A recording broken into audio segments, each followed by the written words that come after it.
we're all trying to get used to this new economy. And so we were trying to put something to the test to see what's reasonable from the free to play perspective.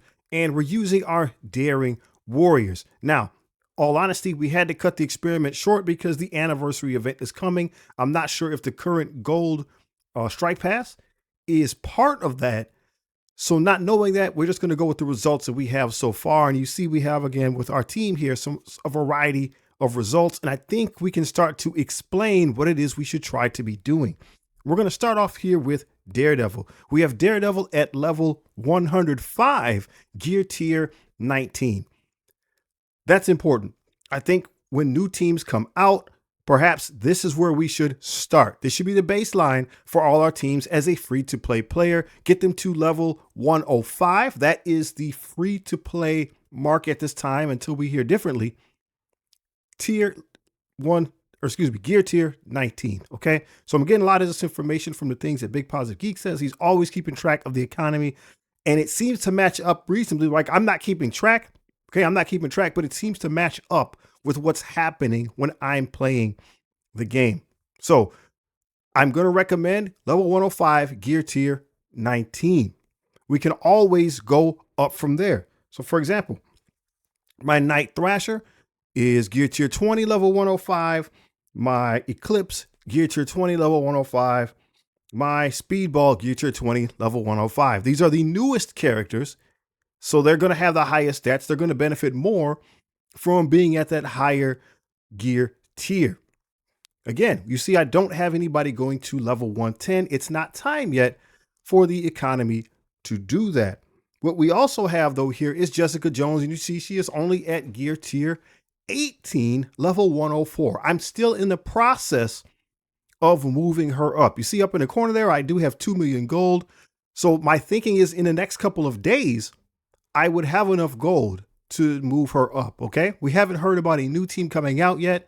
So I still think we're inside the appropriate window for building up our teams. In the next couple of days, she would have enough. We can get her up one more level and then finish off this gear tier for her at 19, maybe even going up to 20. But again, that might be something we need to take a look at and see what we need to do. As we go forward, the game has changed. We have to acknowledge that the game has changed. There seems to be breakpoints at different levels. We won't have time to go into it in great detail right now, but we want to try to establish a breakpoint, or excuse me, a line in the sand for ourselves, so that when we're powering up our characters, we don't overdo it. We don't use resources that are meant for something else. And since, again, we have the anniversary event coming, we got that nice gold calendar or gold strike pass. What we were trying to establish is, will I be able to build all these characters in time? And now with the new gold coming in, I just don't know, right? It's just taking away from the validity of the experiment. Am I making sense? We want the gold. It's good. I'm not mad about that. But I won't be able to say honestly, hey, this was gold that I had already, or B, this was gold that was coming in from another source. I mean, I have gold. As you see, I have gold orbs. I could dip into the gold orbs. That's not a problem. That's not an issue. We're just trying to find out what is reasonable from a free-to-play standpoint. So until we know more, I would say your threshold is indeed level 105, gear tier 19. And then you're going to have to check and see, well, what am I trying to do here? What am I trying to do? This is kind of actually getting back to the older days of Marvel Strike Force. You would have to think about, well, who should I invest in, right? People used to make tier lists about teams. So who is it that I should be investing in? We are getting back to that point. We're not going to be able to build all characters uniformly to the same level. I think that you will be able to build all the characters. They're not going to make us teams that have 5 people, but then you can't build 5 characters. We just might not be able to build them all to the same standard if we're playing on the free-to-play side of things. This game always has given us the characters, and it looks like they're leaning into that now more than ever. They will give you the character, but you're going to have to pay for the power. Another point we want to think about why this is happening, I guess I didn't mean to go all the way back out. Another point we want to think about while this is happening is the retcon team, right? So many of us, we got our Jeff the Land Sharks. You see, we got mine here. We finally got him unlocked.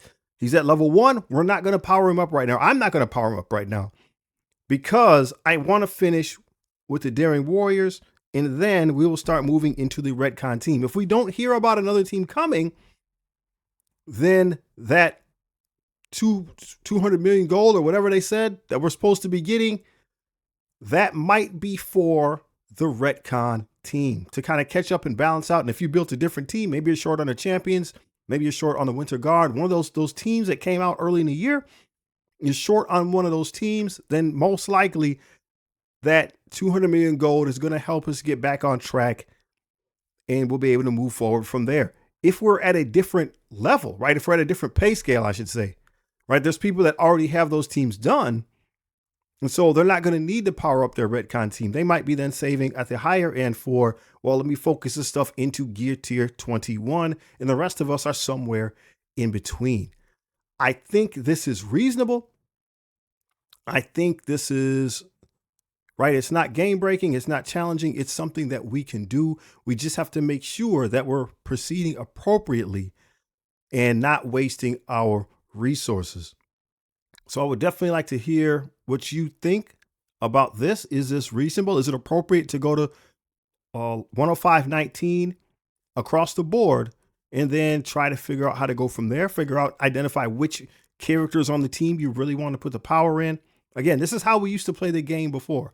Trying to build everybody, they're making it very clear, trying to build everybody up to level 110 is just not within the realm of the free-to-play experience. If we know, for example, we're going to leave a person off, maybe so if I wasn't going to build either Daredevil or Jessica Jones at all, I guess that's part of the trade-off. Then I could build those 4 characters to level 110. If I have the correct understanding, I could build 4 characters to 110. The other person would get no investment. Maybe that's something to look out for in the future as well. So this is what we came up with. This is my thoughts, and I'd like to hear back from you. What do you think is appropriate? What do you think the free-to-play intent is at this time? And are you okay with that? Please let me know. We got these other videos if you haven't seen them. And I guess we'll just try to catch you on the next one, man. Peace.